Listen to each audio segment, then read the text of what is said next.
Welcome to the Reduce Cyber Risk Podcast, Episode 82, CISSP Exam Questions, Domain 8.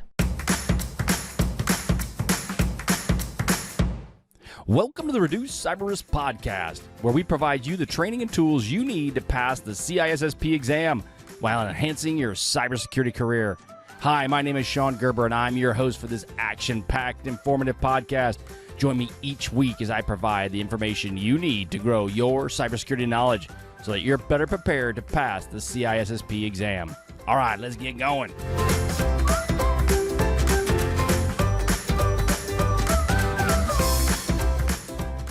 Hey there, hope everybody's doing well this beautiful day. Again, this should be coming out on a Saturday, this podcast, and you should enjoy this great, wonderful podcast.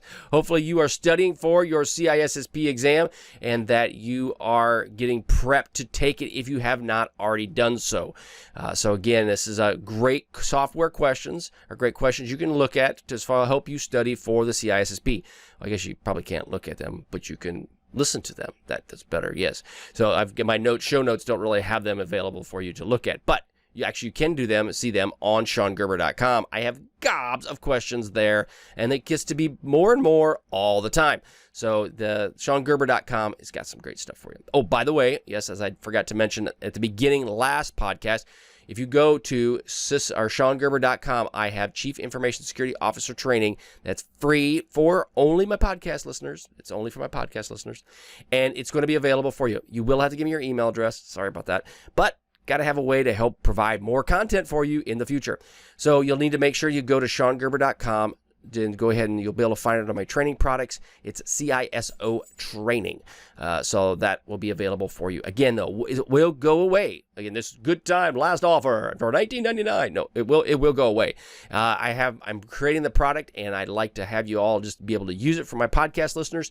And then eventually it will be, the doors will be shut, and it will be at $150 for this training. So again, that's going to change over time. So get it now while it's free.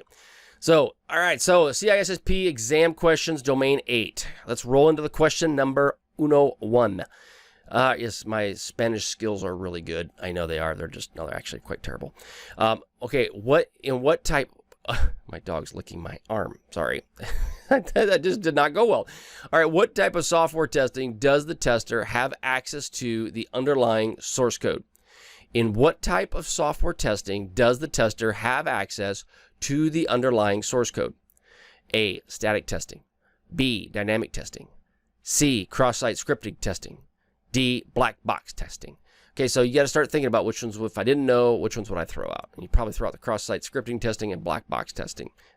That just don't make much sense. So you'd throw those out, right? They don't make sense for this question. So then you're dealing out with static and dynamic. And what is it? It is A, static testing. In order to conduct static tests, the tester must have access to the underlying source code. That's the ultimate goal. Again, these come from Brainscape. The links will be in the show notes, and you can check those out there. All right, what portion of change management process allows developers to prioritize tasks? A, release control. B, configuration control.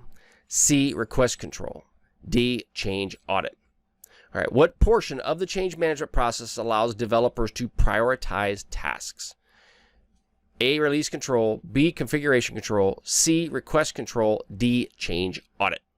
And the answer is request control. C. That's the answer. Request control. The request control provides users with a framework to request changes and developers with the opportunity to prioritize those requests. Next question. Final question, that is. Which of the following key types is used to enforce referential integrity between database tables? A, candidate key. B, primary key. C, foreign key. D, super key. Okay, I like the super key, but that's not right. All right, so which one of the following key types is used to enforce referential integrity between database tables? A, candidate key. B, primary key. C, foreign key. D, super key. And the answer is foreign keys. Foreign keys are used to enforce referential integrity constraints between tables that participate in a relationship. Okay, that one's a tough one. That would be a hard one to do with. You gotta know what that means, the foreign key piece of it. Again, that's at brainscape.com. You can check out those links. Last little thing, again, go to my podcast, or go to my podcast. Go to my website, ShonGerber.com, SHON Gerber, like the baby food.com. And you can find my CISO training. It's free for my podcast listeners. Just go ahead, give me your email address, and provide your email address, and I will get you access to the CISO training. All right, have a wonderful day, and we'll catch you on the flip side. See ya. Thanks so much for joining me today on my podcast. Head over to ShonGerber.com and look at all the free content that I have available for you.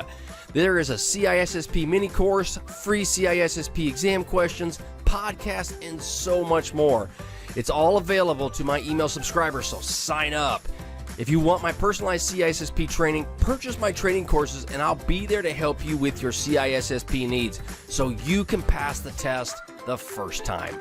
Thanks so much for listening. We'll catch you on the flip side. See ya.